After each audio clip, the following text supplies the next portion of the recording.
সাবরিনা তার দলবল নিয়ে পৌঁছে যায় এক ভয়ঙ্কর মাফিয়াকে ধরতে, কিন্তু ওই মাফিয়া তো সবার সামনেই তাদেরকে বিবস্ত্র করে ছাড়ে। সেই সময় তাদেরকে বাঁচাতে চলে আসে এক আগন্তুক। এরপর সে একাই কিভাবে ওই মাফিয়ার 15 বছরের সাম্রাজ্যকে মাত্র 10 ঘন্টায় ধ্বংস করে দেয় এবং পুরো গ্রামবাসীকে বাঁচায়, সেটাই দেখব আজকের গল্প জাটে।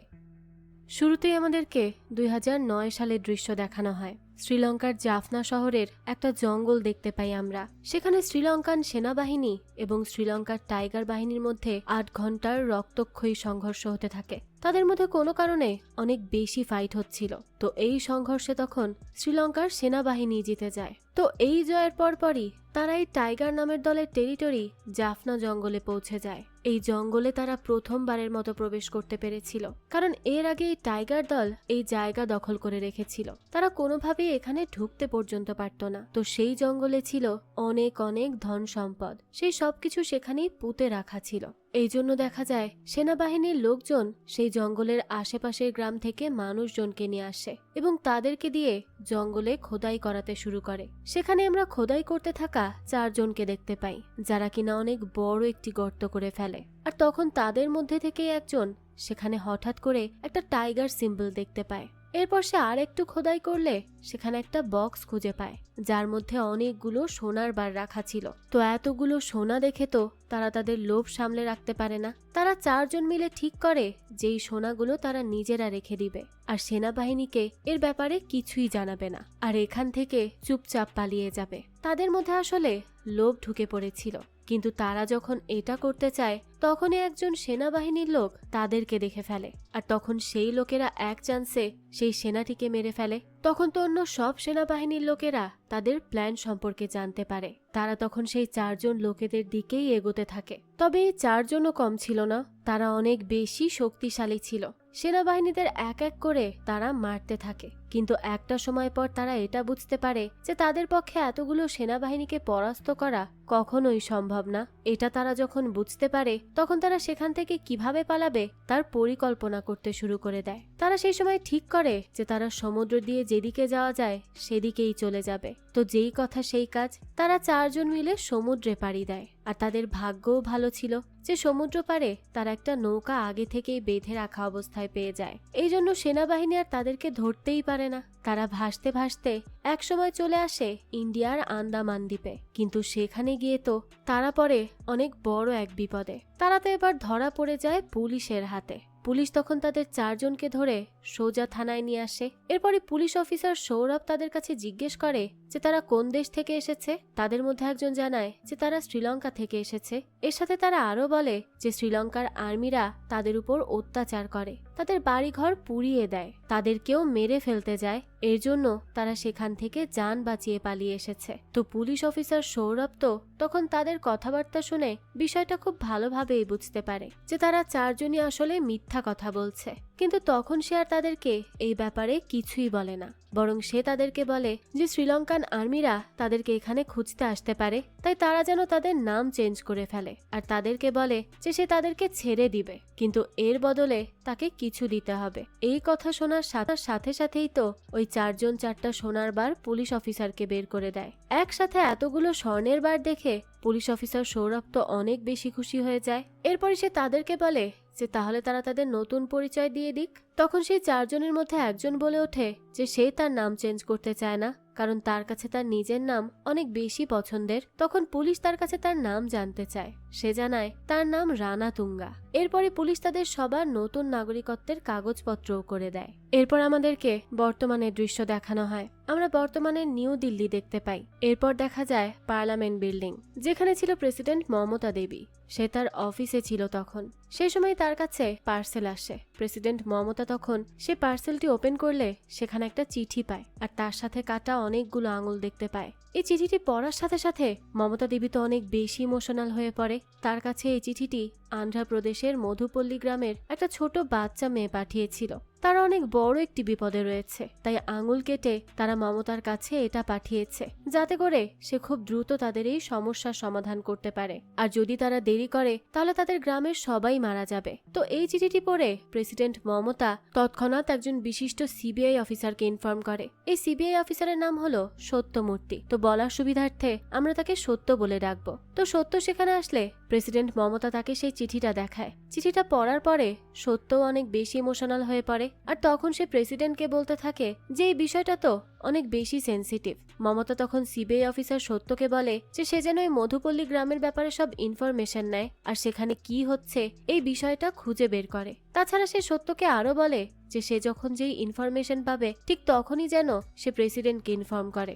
সত্যও তখন প্রেসিডেন্টের নির্দেশ মতো একজন কৃষককে দেখতে পায় যে কিনা তার জমিতে চাষ করছিল, কিন্তু চাষ করতে করতে সে হঠাৎ করেই খেয়াল করে যে তার লাঙল কিছু একটা জিনিসের সাথে আটকে গেছে।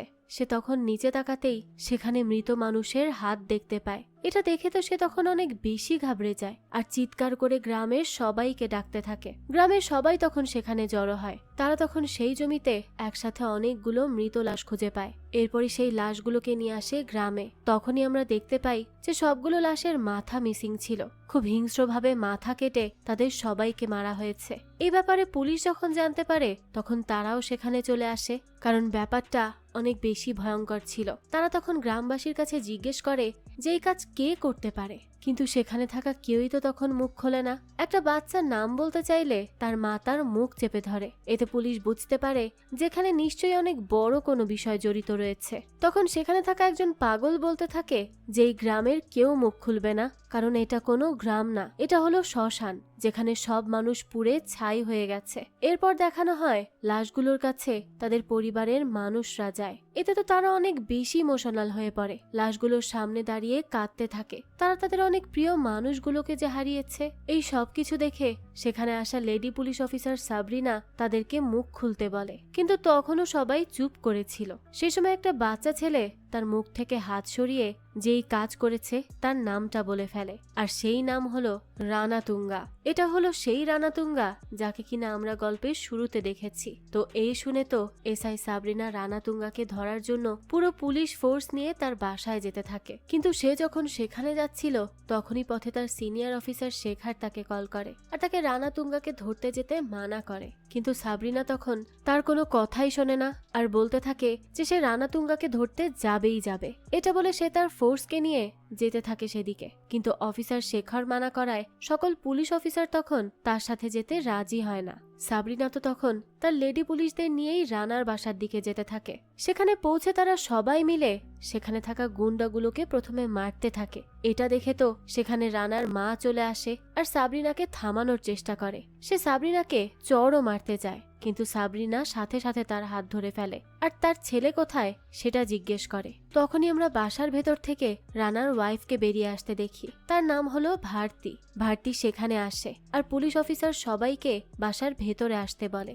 সাবরিনা তখন সবাইকে নিয়ে ভেতরে যায়। এরপরই সে ভারতীর কাছে জিজ্ঞেস করে যে রানাতুঙ্গা এখন কোথায়। ভারতী তখন তার প্রশ্ন ইগনোর করে এবং কথা অন্যদিকে নিয়ে যাওয়ার চেষ্টা করে। এটা দেখে সাবরিনার তো অনেক বেশি রাগ হয়। সে তখন ভারতীর দিকে পিস্তল তাক করে আর তাকে সোজাসুজি তার প্রশ্নের জবাব দিতে বলে। তো তাকে এটা করতে দেখে ভারতী তখন তার মিষ্টি চেহারার পেছনে থাকা খারাপ সত্তাটিকে বের করে আনে। সে তৎক্ষণাৎ সাবরিনার হাত থেকে তার পিস্তল কেড়ে নেয় আর সেখানে থাকা তাদের পোশাক গুন্ডাদের নির্দেশ দেয় যে তারা যেন এই সবগুলো লেডি পুলিশ অফিসারের গা থেকে কাপড় খুলে নেয়। তারপর সে সবাইকে বলতে থাকে যে তার স্বামী রানা 1000টা খুন করার জন্য বের হয়েছে। এটা করে সে একটা রেকর্ড করতে চায় আর তার স্বামীর রয়েছে অনেক বেশি পাওয়ার, তাই পুলিশ চাইলে তার স্বামীর কোনো ক্ষতিই করতে পারবে না। তাছাড়া তার রেকর্ড গড়া থেকে তাকে আটকাতেও পারবে না। সে আরো বলতে থাকে যে তার স্বামী হলো একজন লঙ্কা। আগেরবার সীতাকে লঙ্কার হাত থেকে রাম বাঁচাতে পারলেও তাদের কোনো অফিসারকে কেউ বাঁচাতে পারবে না। সে এসব বলে ঠিক তখনই আমাদেরকে একজন আগন্তুককে দেখানো হয়। এখানে আমরা এই আগন্তুকের নাম জানতে পারি না, তার নাম হয়তো আমরা পরবর্তীতেই জানতে পারবো। এজন্য আমরা তাকে বর্তমানে বিজয় নামেই সম্বোধন করব।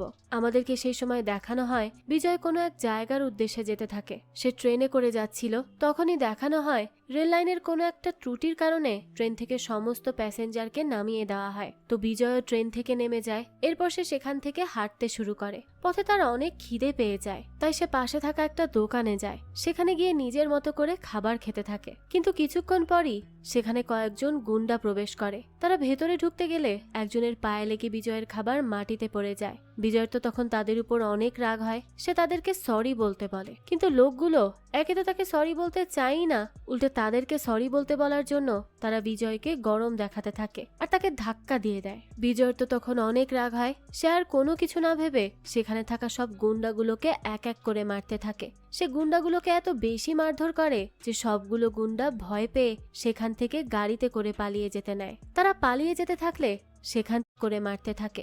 সে গুন্ডাগুলোকে এত বেশি মারধর করে যে সবগুলো গুন্ডা ভয় পেয়ে সেখান থেকে গাড়িতে করে পালিয়ে যেতে নেয়। তারা পালিয়ে যেতে থাকলে সেখান থেকে একজনকে বিজয় ধরে ফেলে আর তাকে বলতে থাকে যে সে যেন এখনই তাকে সরি বলে। কিন্তু তখন সেই লোকটি তাকে বলতে থাকে যে সে যে তাদেরকে ধরে এভাবে মেরেছে, এটা যদি রাম সুপারি জানতে পারে তাহলে সে বিজয়ের খবর করে দিবে। এ কথা শুনে বিজয় তাকে অনেক জোরে একটা চড় মেরে দেয় আর তাকে বলতে থাকে যে সে যেন তাকে তার সেই রাম সুপারির কাছে নিয়ে যায়। সে দেখবে রাম সুপারি তার কি করতে পারে। বিজয় তখন সেই লোকটির সাথে রাম সুপারির বাসার দিকে যেতে থাকে তার থেকে সরি শোনার জন্য। তখনই আমাদেরকে রাম সুপারিকে দেখানো হয়। তাকে দেখে আমরা বুঝতে পারি যে তার অনেক বেশি পাওয়ার রয়েছে। তো কিছুক্ষণের মধ্যেই বিজয় রাম সুপারির কাছে পৌঁছে যায় এবং সেখানে যাওয়ার সাথে সাথে সে রাম সুপারিকে চড় মেরে বসে আর বলতে থাকে যে তার লোকেরা তাকে জানিয়েছে যে রাম সুপারি নাকি তাকে সরি বলবে, তাহলে সে দেরি কেন করছে, তাড়াতাড়ি তাকে সরি বলুক। রাম সুপারি তখন এটা দেখে অনেক বেশি রেগে যায় আর সে তার লোকেদেরকে বিজয়ের উপর আক্রমণ করতে বলে। বিজয় তখন সেখানে থাকা সবগুলো গুন্ডাকে অনেক বেশি মারতে থাকে। তো তাকে এভাবে তার সব গুন্ডাদের পরাস্ত করতে দেখে রাম সুপারি তো অনেক বেশি অবাক হয়ে যায়। সে তখন বিজয়কে বলতে থাকে যে সে যে তার বাসায় এসে এগুলো করেছে, এটা যদি তার ভাই সিকান্দার জানতে পারে তাহলে সে বিজয়কে মেরেই ফেলবে। এ কথা শুনে বিজয় রাম সুপারির দিকে এগিয়ে যায় আর তাকে কিছু একটা বলতে থাকে। এখান থেকে দৃশ্য পরিবর্তিত হলে অন্যদিকে আমাদেরকে দেখানো হয় সিবিআই অফিসার সত্য বাই এয়ারে মধুপল্লী গ্রামের কাছাকাছি শহরে পৌঁছে গেছে। অপরদিকে সেই প্রদেশের স্থানীয় মিনিস্টারকে দেখানো হয়। এই মিনিস্টার ততক্ষণে মধুপল্লীতে সিবিআই অফিসার সত্যর আসার বিষয়টা জেনে যায়। তো সেও রানার অনৈতিক কাজের সাথে জড়িত ছিল। এই জন্য সে তৎক্ষণাৎ ভারতীকে কল করে এবং তাকে বলতে থাকে যে তাদের কাজবাজ তারা লুকিয়ে না রেখে এভাবে ওপেনলি কেন করছে। এটা করার কারণে তাদের কর্মকাণ্ডের ব্যাপারে দিল্লি জেনে গেছে। তারা এখানে সিবিআই অফিসারকে পাঠিয়েছে সবকিছুর ইনভেস্টিগেশন করার জন্য।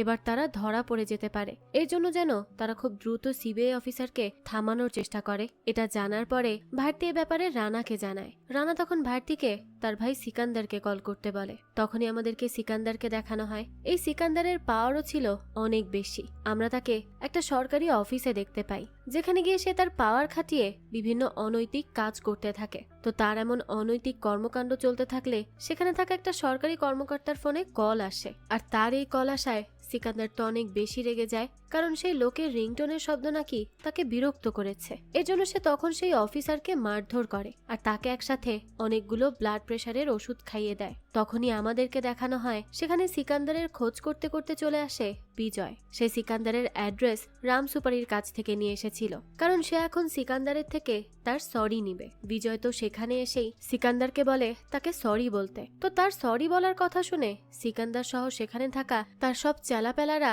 অনেক বেশি হাসাহাসি করতে থাকে। তখনই সিকান্দার বিজয়ের কাছে জিজ্ঞেস করে যে সে কেন তাকে সরি বলবে।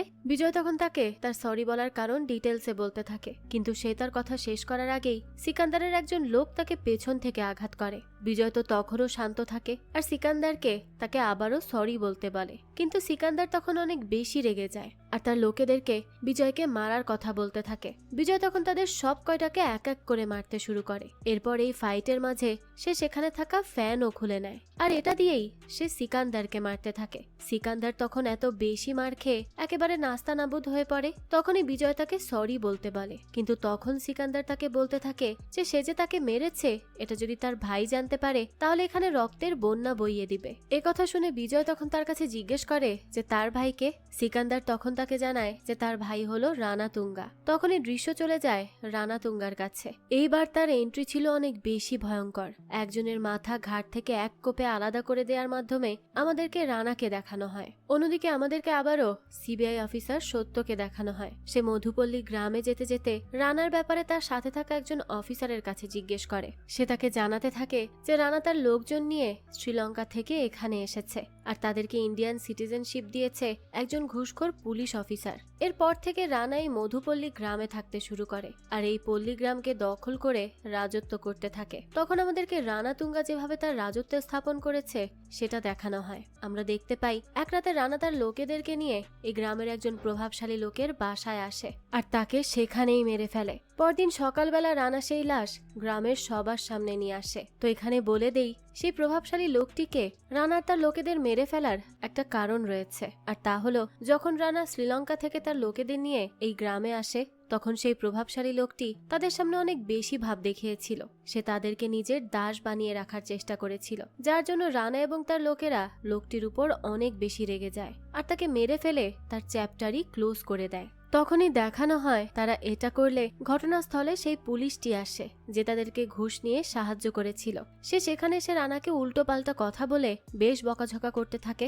রানা তখন তাকে এক কোপে সবার সামনে মেরে ফেলে। তাদেরকে এভাবে নৃশংসভাবে দুটো খুন করতে দেখে গ্রামের সবাই তো অনেক বেশি ভয় পেয়ে যায়, আর তখন থেকে তারা রানাকে অনেক বেশি ভয় করে তাদের জীবন কাটাতে থাকে, কারণ তাদের মধ্যে ভয় ছিল যে রানার বিপক্ষে যদি তারা কিছু বলে তাহলে সে তাদেরকে খুন করে ফেলতে একবারের জন্য ভাববে না। আর রানা এটাই করত, যে বা যারা তার বিরুদ্ধে যেত সে তাদেরকে এভাবেই মাথা কেটে হিংস্রভাবে খুন করত।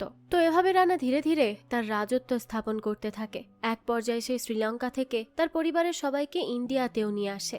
এরপর তার এই গ্যাং দিয়ে আশেপাশের 40 গ্রাম তার নিজের করে নেয়। পুলিশ কমিশনারের কাছ থেকে রানার এই সব ডিটেলস জানতে পেরে সত্য তো অনেক বেশি অবাক হয়। এরই মধ্যে আবারও আমাদেরকে বিজয়কে দেখানো হয়। সে সিকান্দারকে সাথে করে রানাতুঙ্গার বাসায় চলে আসে। সেখানে এসে সে স্টাইল দিয়ে বাসার ভেতরে প্রবেশ করে। এরপর সে রানার কাছে যায় এবং তাকে বলে যে সে যেন তাকে সরি বলে। রানা তখন তার কাছে তাকে সরি বলার কারণ জিজ্ঞেস করে। বিজয় তখন তাকে আবারও পুরো বিষয়টা খুলে বলতে থাকে। সে বলে যে সে একটি হোটেলে গিয়ে চুপচাপ নিজের খাবার খাচ্ছিল, তখন তাদের এই গুন্ডাগুলো এসে তার খাবার ফেলে দিলে সে তাদেরকে সিম্পলি সরি বলতে বলে, কিন্তু তারা সরি তো বলেই না, আরো বলতে থাকে যে সে যে তাদের মেরেছে এটা জানলে তাদের বস রাম সুপারি তাকে মেরেই ফেলবে। তখন সে রাম সুপারির কাছে আসে আর রাম সুপারি তখন তাকে সিকান্দারের কথা জানায়। সে সরি পাওয়ার জন্য রাম সুপারিকে মেরে সিকান্দারের কাছে আসে আর শেষে সিকান্দারকে মেরে রানার কাছে এসেছে, তাই রানা যেন তাকে সরি বলে। এই কথা শুনে রানা তো অনেক বেশি রেগে যায় আর সিকান্দারকে এক চড় মেরে দেয়। সে তাকে বলতে থাকে যে এটুকু তুচ্ছ ব্যাপারের জন্য সে বিষয়টাকে এতদূর কেন নিয়ে আসলো। এরপর সে বিজয়ের কাছে আসে আর সবার সামনে তাকে সবার পক্ষ থেকে সরি বলে। বিজয় তখন তার সরি শুনে বেশ খুশি হয় আর তাকে আরো একবার জোরে ঠিক করে সরি বলতে বলে। রানা আবারও তাকে সরি বলে। এরপর সে অনেক খুশি হয়ে সেই বাসা থেকে চলে যেতে নেয়, কিন্তু দরজা দিয়ে বের হওয়ার সময় সে কিছু একটা ভাবতে থাকে, তাই সে আবারও ভেতরে চলে আসে। এরপরই সে এদিক ওদিক তাকিয়ে সেখানে পুলিশের ছেঁড়া ড্রেস দেখতে পায়। এরপর সে রানাকে বলে যে এখানে নিশ্চয়ই কোনো কিছু হচ্ছে। সে বলতে থাকে যে শুরুতে যে গুন্ডাগুলো তাকে মারতে এসেছিল তাদের হাতে ছিল ধারালো অস্ত্র। এরপর সে রাম সুপারির বাড়িতে যায় আর তার বাড়িতেও কিছু একটা চলছিল। এরপর যখন সে একটা সরকারি দপ্তরে সিকান্দারের কাছে গেল তখন সে দেখে যে সিকান্দারও কোনো একটা অনৈতিক কাজ করছিল। আবার এখানে আসার পরে বাইরে সে পুলিশের গাড়ি দাঁড়িয়ে থাকতে দেখেছে। এসব বলতে বলতে বিজয় সেখানে পড়ে থাকা পুলিশের ড্রেসগুলো উঠিয়ে নেয়। এরপরই সে পুলিশদের দিকে এগিয়ে যেতে থাকে। পুলিশগুলোকে আটকে রাখা দেখে বিজয় জানালা ভেঙে তাদের দিকে ড্রেসগুলো ছুঁড়ে মারে। আর সে আগে থেকেই ড্রেসে লেখা নামগুলো দেখে বুঝতে পেরে গিয়েছিল যেখানে সবগুলোই মহিলা পুলিশ অফিসার রয়েছে, তাই সে তাদের দিকে না তাকিয়েই তাদের ড্রেসগুলো ছুঁড়ে মারে। তখন তাকে এটা করতে দেখে সেখানে থাকা সব গুন্ডাগুলো তার দিকে তেড়ে আসে। বিজয় তখন তাদের সব কয়টাকে মারতে শুরু করে। অনেকের সাথে সে লড়াই করতে থাকে। এর মধ্যেই দেখানো হয় সেই মহিলা পুলিশ অফিসারগুলো ছিঁড়ে যাওয়া জামাগুলো কোনো মতে পরে বেরিয়ে আসে। ভয়ে অনেক বেশি কাঁদতে থাকে তারা। তাদের এই অবস্থা দেখে বিজয়ের তো মাথা আরো বেশি গরম হয়ে যায়, তাই সে তখন সেখানে থাকা সবগুলো গুন্ডাকে বেশি বেশি মারতে থাকে। এদিকে দেখানো হয় রানা এতক্ষণ ধরে চুপচাপ বিজয়কে তার লোকেদের মারতে দেখছিল। এরপরই সে তার রুমের ভেতর যায় এবং সেখান থেকে বন্দুক নিয়ে আসে। এরপরই সে বিজয়ের দিকে বন্দুক তাক করে থাকে। বিজয় এটা দেখে সেও তার কাছে থাকা পিস্তল বের করে আর রানার দিকে টার্গেট করে। তো তার কাছে পিস্তল থেকে আমরা খুব ভালো করেই বুঝতে পারি যে বিজয় সাধারণ কেউ ছিল না। এরপরই দেখানো হয় দুজন দুজনের পিস্তলের মুখোমুখি দাঁড়িয়ে থাকে। তখন রানা বিজয়কে বলতে থাকে যে সে তার এলাকা তার মাটিতে এসে তাকেই দাপট দেখাচ্ছে। এরপর সে বিজয়ের কাছে জিজ্ঞেস করে যে সে কে। বিজয় তখন তাকে বলে যে সে হলো জাট। তো এখানে বলে দেই আসলে জাট বলতে এখানে শক্তিশালী মানুষদের বোঝানো হয়েছে। তো রানা তখন তাকে বলতে থাকে যে তার এই মেয়েগুলোর সাথে কি সম্পর্ক, যে সে এখান থেকে মেয়েগুলোকে নিয়ে যেতে চাচ্ছে। বিজয় তখন তাকে বলে যে এই মেয়েগুলো হলো তার বোন, আর বোনদের রক্ষা করা ভাইয়ের দায়িত্ব। এইসব কথা শুনে রানা তো তার উপর অনেক বেশি রেগে যায় আর তাকে গুলি করতে যায়। সেই সময় তার কাছে তার স্ত্রী ভারতী আসে আর তাকে বলতে থাকে যে এখন তাদেরকে অন্য কাজে মনোযোগ দিতে হবে, আছে বিজয়কে এখান থেকে চলে যেতে দিক, তাদের কাজ শেষ করে তারপর তারা বিজয়ের ব্যবস্থা করে নিবে। তার এই কথা শুনে রানা বিজয় সহ সেখানে থাকা সব লেডি পুলিশদের ছেড়ে দেয়। তখন বিজয় সেখান থেকে চলে যাওয়ার সময় পেছন থেকে রানা তাকে বলতে থাকে যে আগামী সকাল হওয়ার আগে সে বিজয়ের খেল খতম করে দিবে। এ কথা শুনে তো বিজয় হাসতে থাকে আর তাকে বলে যে কে কার খেল খতম করবে তা সে দেখে নিবে। এটা বলে সে সবাইকে নিয়ে সেখান থেকে বেরিয়ে যায়। সে তাদেরকে নিয়ে পুলিশ স্টেশনের দিকে যেতে থাকে। এরপরই আবার আমাদেরকে সিবিআই অফিসার সত্যকে দেখানো হয়। তার সাথে দেখা করার জন্য লোকাল মিনিস্টার আসে। সেখানে এসে সে রানা তুঙ্গার হয়ে অফিসার সত্যর সাথে ডিল করতে থাকে। অর্থাৎ তারা চেয়েছিল যে অফিসার সত্যকে অনেক টাকার লোভ দেখিয়ে তারা এখান থেকে আবারও দিল্লি পাঠিয়ে দিবে, কিন্তু অফিসার সত্য তো বিক্রি হওয়ার মতো মানুষ ছিল না, সে একজন সৎ অফিসার ছিল। তাই সে তখন মন্ত্রীকে বলতে থাকে যে সে কিছু সময়ের মধ্যে মধুপল্লী যাচ্ছে। এই সময়ের মধ্যে মন্ত্রী যদি পারে তার সব অনৈতিক কাজ লুকিয়ে ফেলতে পারে, তাই সে যেন চেষ্টা করে, কারণ সে সেই গ্রামে গিয়ে যদি কোনো জায়গায় মন্ত্রীর নাম পায় তাহলে তাকে কোনোভাবেই বাঁচতে দিবে না, আর সে খুব শীঘ্রই সেই গ্রামে গিয়ে পৌঁছাবে। তো এরপর আবারও আমাদেরকে রানাকে দেখানো হয়। সবাইকে এভাবে ছেড়ে দেওয়ার জন্য রানার মা তো তার উপর অনেক বেশি রাগ করতে থাকে আর তাকে বলতে থাকে যে সে কেন তাদেরকে এভাবে যেতে দিল। রানা তখন তাকে বলে যে সে বিজয়কে এখন ছেড়ে দিয়েছে কারণ তাকে সে সবার সামনে মেরে ফেলবে। তখনই মন্ত্রী রানাকে কল করে আর তাকে জানায় যে সে সিবিআই অফিসারকে থামানোর চেষ্টা করেছে কিন্তু থামাতে পারেনি, আর এটাও বলে যে অফিসার সত্য এখন তার ফোর্স নিয়ে মধুপল্লীর দিকে যাচ্ছে। এ কথা শুনে রানা তখন তাকে বলতে থাকে যে সেই ব্যাপারটা হ্যান্ডেল করবে, তাকে চিন্তা করতে হবে না। তো আমরা তখন অফিসার সত্যকে দেখতে পাই, সে পুলিশ কমিশনারের সাথে করে মধুপল্লী গ্রামের দিকে যেতে থাকে। তখন যেহেতু রানার জন্য সুপারিশ করতে মিনিস্টার তার কাছে এসেছিল, তাই সেই কমিশনারের কাছে সে জিজ্ঞেস করে যে রানা কি অনেক বেশি প্রভাবশালী। পুলিশ কমিশনার তাকে জানায় যে হ্যাঁ, সে বেশ প্রভাবশালী। তখনই সত্য তার কাছে রানার ছবি দেখতে চায়। কমিশনারও তার ছবি দেখায়। সত্য তখন সেটা খুব ভালোভাবে দেখতে থাকে। সেই সময় সামনে থেকে একটা ট্রাক চলে আসে আর হুট করেই তাদের গাড়ির অ্যাক্সিডেন্ট হয়ে যায়। অন্যদিকে দেখানো হয় বিজয় সহ তার সাথে থাকা সব মহিলা পুলিশদের উপর আক্রমণ করা হয়। তাদের উপর রানার একদল গুন্ডারা হঠাৎই আক্রমণ চালায়। বিজয় তখন গাড়ি চালাতে থাকে আর এই অবস্থাতেই সে ওই গুন্ডাদের সাথে ফাইটও করছিল। এর জন্য বিজয় সহ সেখানে থাকা সব পুলিশ অফিসার অনেক বড় ঝামেলার সম্মুখীন হয়, কিন্তু তারা খুব ভালোভাবেই লড়াই করতে থাকে। এরপর আবারও আমাদেরকে সিবিআই অফিসার সত্যকে দেখানো হয়। তার গাড়ি অ্যাক্সিডেন্ট করে কিন্তু সে সেই গাড়িতে তখন ছিল না। সে আসলে আগেই বুঝতে পেরেছিল যে তাদের উপর কোনোভাবে অ্যাটাক হতে পারে, এর জন্য সে পথে তার গাড়ি চেঞ্জ করে নেয়। লোকটার মাথায় আসলেই বুদ্ধি আছে বলতে হয়। তো এরপর আবারও আমাদেরকে বিজয়কে দেখানো হয়। সেই গুন্ডাগুলোর সাথে লড়াই করতে থাকলে তার সাথে থাকা এক পুলিশ গুরুতরভাবে আহত হয়। বিজয় তখন কোনোভাবে গুন্ডাগুলোকে মেরে সেই আহত হওয়া পুলিশ অফিসারকে নিয়ে পাশে থাকা একটি গ্রামে যায়, কিন্তু সেখানে গিয়ে তারা দেখে সেই গ্রামে একজনও মানুষ নেই। অনেকক্ষণ তারা চিৎকার করে সাহায্যের জন্য, অনেক ডাকতে থাকে। তখনই দেখা যায় একজন বৃদ্ধ মহিলা তার হাতে করে এক গ্লাস পানি নিয়ে তাদের কাছে এগিয়ে আসে, কিন্তু তাকে পানি খাওয়ানোর আগে পুলিশ অফিসারটি সেখানেই মারা যায়। তখনই আবার সাবরিনার ফোনে রানা তুঙ্গা কল করে। রানা সাবরিনাকে বলতে থাকে যে তারা যেই গ্রামে গিয়েছে সেই গ্রামের মানুষগুলো তার অফিসার বান্ধবীর মতো এক এক করে মারা যাবে, আর কিছুক্ষণের মধ্যেই সাবরিনা তাদের সবাইকে বাঁচানোর জন্য রানার কাছে আসবে এবং তাকে সরি বলবে। সে বলতে থাকে যে সাবরিনা তার কাছে আসতে যত বেশি দেরি করবে তত সেই গ্রামের মানুষ এক এক করে মারা যেতে থাকবে, তাই সাবরিনার সময় এখন থেকে শুরু হলো। এটা বলেই রানা কল কেটে দেয়। তখন বিজয় সাবরিনার কাছে জিজ্ঞেস করে যে এই যে এখানে তাদের সাথে এত কিছু ঘটছে এটা রানা কিভাবে জানতে পারলো, আর এই গ্রামের মানুষই বা কোথায়? তাছাড়া তারা রানা তুঙ্গাকে অ্যারেস্ট করতেই বা কেন গিয়েছিল? সাবরিনা তখন তাকে বলতে থাকে যে এখানে এর আগে অনেক মার্ডার হয়েছে, কিন্তু তারা প্রথমবার একজন আই উইটনেসকে পায়, তাই তারা আর এক মুহূর্ত দেরি না করে রানাকে অ্যারেস্ট করতে যায়। কিন্তু সেখানে গিয়ে তারা অনেক বেশি ভয়ঙ্কর একটা ঘটনা জানতে পারে, যেই ঘটনার ব্যাপারে তাদেরকে রানার স্ত্রী ভারতী জানিয়েছিল। সেই সময় আমাদেরকে সুইজারল্যান্ডের দৃশ্য দেখানো হয়। সেখানের একটি শহরে সেই মন্ত্রী যায়। সে সুইজারল্যান্ডের একজন প্রভাবশালী লোকের সাথে গোপন এক মিটিং করতে এসেছিল।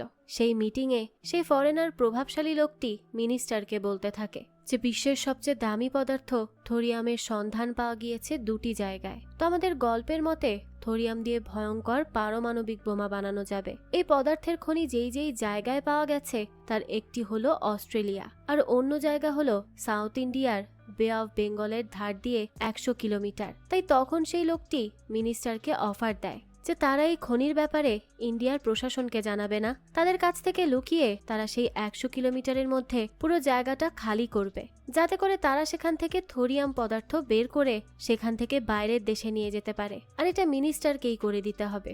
সে যদি এটা করে দেয় তাহলে তারা 25,000 কোটি টাকা পাবে। তার এই কথা শুনে মিনিস্টার তো টাকার লোভে পড়ে যায়, কিন্তু সে এটা খুব ভালো করে জানে যে তার একার পক্ষে এই 100 কিলোমিটার জায়গা খালি করা কখনোই সম্ভব না, কারণ কোনো পলিটিক্যাল পাওয়ার দেখিয়ে এত বড় জায়গা দখল করা যাবে না। তাই তখন সে অনেক ভেবে বুঝতে পারে যে এই কাজটি একজনই করতে পারবে, আর তা হলো রানা। তাই তখন রানার সাথে সেই ফরেনার লোকের মিটিং করিয়ে দেয় মিনিস্টার রানাকে বলতে থাকে যে যদি সে 300 গ্রামের 100 কিলোমিটার জায়গা ফাঁকা করে দিতে পারে তাহলে সে 25,000 কোটি টাকা পাবে।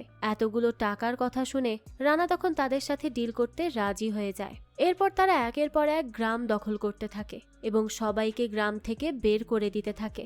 এই কাজে যারাই তাদেরকে বাধা দেয় তাকেই তারা মেরে ফেলে। তো এর মধ্যেই দেখানো হয় একটি মেয়ে কোনোভাবে রানার কর্মকাণ্ডর ব্যাপারে জেনে যায় এবং তাদের এক অনৈতিক কাজের ভিডিও করে সোশ্যাল মিডিয়াতে আপলোড করে দেয়। মিনিস্টার যখন এটা দেখতে পায় তখন তো সে সেই মেয়ের গ্রামের লোকজন পাঠিয়ে গ্রামের সবার সামনে মেয়েটির ইজ্জত হরণ করে, যার পর থেকে মেয়েটি একেবারে পাগল হয়ে ঘুরছে।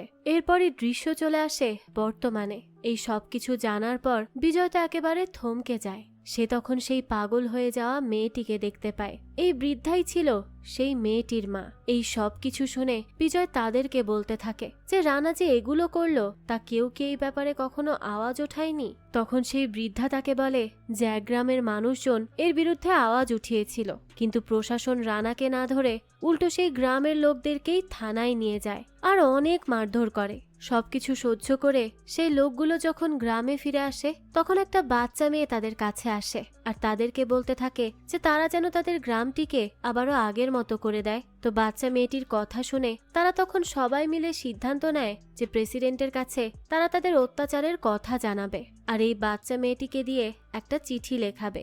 মেয়েটিও তখন তাদেরকে চিঠি লিখে দেয় আর সেই লোকগুলো তাদের হাতের আঙুল কেটে সেই চিঠির সাথে দিয়ে দেয়। তার মানে আঙুলগুলো এই লোকগুলোরই ছিল।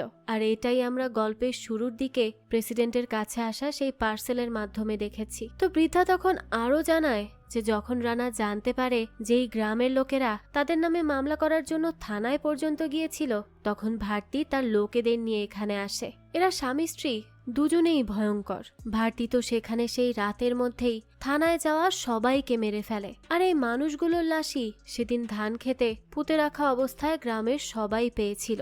আসলে এই রানাতুঙ্গা আর তার পরিবারের মধ্যে তো মনুষ্যত্ব বলে কিচ্ছু নেই।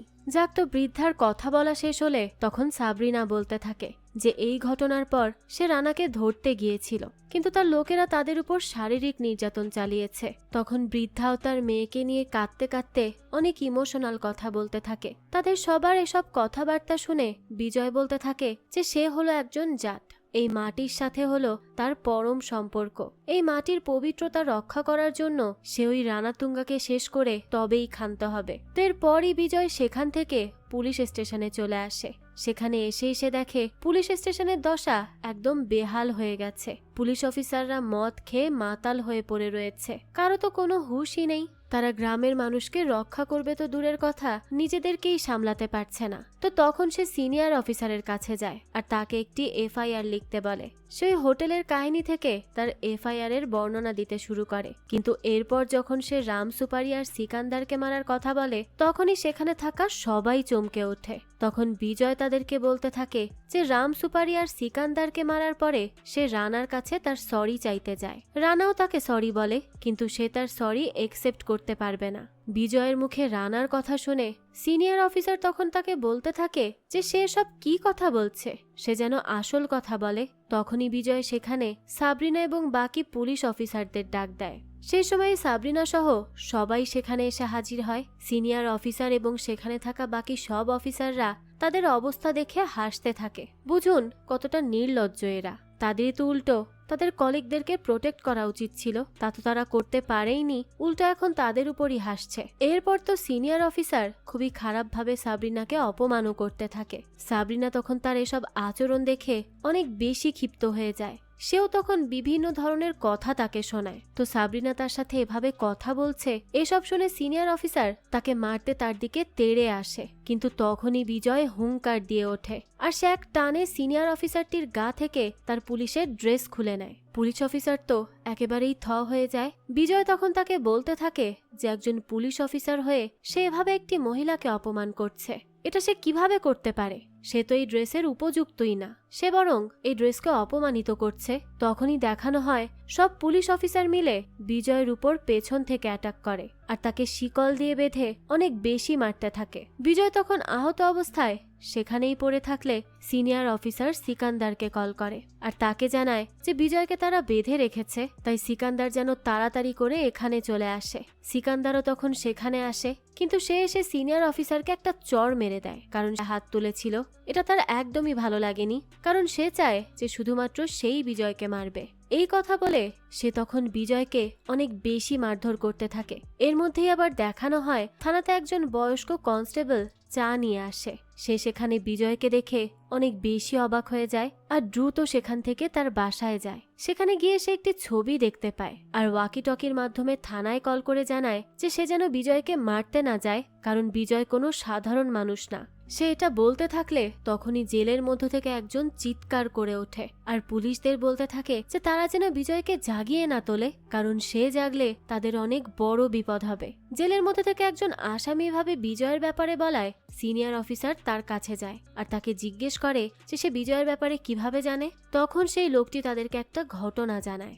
ঘটনাটি ছিল ঢাকার সেন্ট্রাল জেলের। সেই জেলে মার্ডারের দায়ে এক গ্যাং এসেছিল আর তাদেরকে শায়েস্তা করার জন্য সেখানে বিজয় প্রবেশ করে। এরপর সে তাদেরকে এমন মার মারে যে সেখানে থাকা সবাই ভয়ে চমকে ওঠে। তো সেই আসামি তখন বিজয়ের নামে আরো বলতে থাকে যে বিজয় কোনো সাধারণ বোম না, সে হলো অ্যাটম বোম, তাই তারা যদি বিজয়কে জাগায় তাহলে সে তাদের সব খেল খতম করে দিবে। সে আরো বলে যে তাকে জেলখানার সবাই বুলডোজার বলে ডাকত, সে এতটাই বেশি শক্তিশালী। তো তার কাছ থেকে এত কিছু শুনে সিকান্দার বলতে থাকে যে বিজয় যদি বুলডোজার হয়ে থাকে তাহলে সে হলো ব্যাটল ট্যাঙ্ক। এরপর সিকান্দার বিজয়ের কাছে একটা লোককে পাঠায় সে জীবিত আছে নাকি এটা জানার জন্য। দেখা যায় তখনই বিজয় নিঃশ্বাস ছাড়ে। তার নিঃশ্বাস এতটা বেশি গরম আর প্রখর ছিল যে সেই লোকটির হাতে ছ্যাঁকা লেগে যায়। এরপরই বিজয় তার চোখ খুলে সবার দিকে তাকিয়ে বলতে থাকে যেখানে কি সবাই এসেছে, রানার লোকজন কোথায়? তো তাকে এভাবে উঠতে দেখে জেলখানার মধ্য থেকে সেই আসামি তাকে চিয়ার করার জন্য শীষ দিতে থাকে। এরপরই দেখানো হয় বিজয় তার শিকল ছিঁড়ে সেখানে থাকা সবগুলোকে মারতে থাকে। এক পর্যায়ে বিজয়ের সাথে সেখানে থাকা লেডি পুলিশ অফিসাররাও যোগ দেয় এবং গুন্ডাগুলোকে আচ্ছা মতো মারতে থাকে। লেডি পুলিশ অফিসাররা এক পর্যায়ে সেই থানার সিনিয়র অফিসারকেও শিকল দিয়ে বেঁধে ফেলে এবং প্রত্যেকে মিলে তাকে মারতে থাকে। সাবরিনাকে দেখানো হয় সে তো একটা গুন্ডার মাথাই কেটে ফেলে। এটা দেখে তো সিকান্দার রেগে গিয়ে সাবরিনার দিকে তেড়ে আসে আর তখনই বিজয় তাকে মেরে তার চ্যাপ্টার শেষ করে। এরপর দেখানো হয় সে সেই সবগুলোকে মেরে ফেলে থানার মধ্যে ঝুলিয়ে রেখে দেয় আর নিজে রিল্যাক্স করতে থাকে। তখনই সেখানে ভালো পুলিশ অফিসারটি আসে আর বিজয়কে ধন্যবাদ জানাতে থাকে। বিজয় তখন সেই অফিসারের কাছে জিজ্ঞেস করে যে তাদের থানার হাতিয়ারগুলো সব কোথায়। অফিসার তখন তাকে সেই ঘর দেখিয়ে দেয়। এরপর দেখানো হয় বিজয় সেখান থেকে বেরিয়ে যায়। এদিকে রানাকে দেখি আমরা, সে থানায় এসে দেখতে পায় তার ভাই সহ বাকি সবার লাশ সেখানে ঝুলছে। এগুলো দেখে তো রানা অনেক বেশি থমকে যায়। সেই সময়ই সেই আসামি তার কাছে আসে আর তাকে বলতে থাকে যে সে দেরি করে এসে ভালোই করেছে, তা না হলে এই 30 জনের জায়গায় রানা সহ 31 জন থাকতো। অর্থাৎ সেই আসামি তখন রানাকে নিয়ে মজা নিতে থাকে। সেই সময় আবার বিজয় রানাকে কল করে আর তাকে বলে যে এতদিন সে নিরীহ মানুষগুলোকে নৃশংসভাবে খুন করেছিল, তো এখন তার ভাইকে এভাবে ঝুলে থাকতে দেখে তার কেমন লাগছে। বিজয় আরও বলে যে রানা যেন তাকে খুঁজতে না আসে, কারণ সেই তার কাছে আসছে। ফোনে কথা বলা শেষ হলে সেই আসামি আবারও রানাকে নিয়ে মজা করতে থাকে, তাই রানা তো রেগে মেগে তাকেও মেরে ফেলে আর সেখানে ঝুলিয়ে দিয়ে আসে। এরপরই আমাদেরকে সিবিআই অফিসার সত্যকে দেখানো হয়। সে রানার ছবি তার সিবিআই অফিসে পাঠায় এবং তাদেরকে রানাকে নিয়ে যাচাই বাছাই করতে বলে। তারা তখন তাকে জানায় যে রানা নামের কোনো ব্যক্তির তারা কোনো ইনফরমেশন পায়নি, কিন্তু রানার ছবি ম্যাচ করেছে ইন্টারন্যাশনাল এক ক্রিমিনালের সাথে, আর সেই ক্রিমিনালের নাম হলো মধুবেল কারিকারা। এই নাম শুনে সত্য তখন অনেক বেশি অবাক হয়, কারণ সে বুঝতে পারে যে রানা আর কেউ নয়, বরং সে হলো শ্রীলঙ্কার বিদ্রোহী গোষ্ঠী জাফনা টাইগার ফোর্সের ডেপুটি কমান্ডার। তখন তাকে আরও জানানো হয় যে মধুবেল অর্থাৎ রানা তুঙ্গা কোনো সাধারণ টেরোরিস্ট নয়, সে অনেক বেশি ডেঞ্জারাস। এমনকি সেই প্ল্যান করে শ্রীলঙ্কার এক মিনিস্টারকে মেরে ফেলেছিল।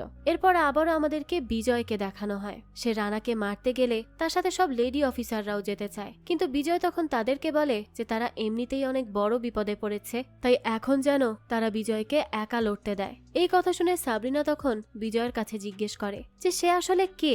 তখনই আমাদেরকে আর্মি হেডকোয়ার্টারের দৃশ্য দেখানো হয়। সিবিআই অফিসার সত্য আর্মি হেডকোয়ার্টারে কল করে এবং সেখান থেকে মধুপল্লীর কেস সলভ করার জন্য অর্থাৎ রানার মতো টেরোরিস্টকে ধরতে স্পেশাল ফোর্স পাঠাতে বলে। তখন আর্মি অফিসার মধুপল্লী গ্রামের আশেপাশের এলাকাতে কোনো আর্মি অ্যাক্টিভ আছে কিনা তা চেক করে দেখতে থাকলে সেখানেই একজনকে অ্যাক্টিভ দেখতে পায়, আর এই একজনকে পাঠানোর জন্য সে সিবিআই অফিসার সত্যর থেকে পারমিশন নেয়। কিন্তু সত্য তখন তাকে বলে যে রানা কোনো সাধারণ টেরোরিস্ট না, তাকে ধরতে হলে একজন না, পুরো একটা টিম লাগবে।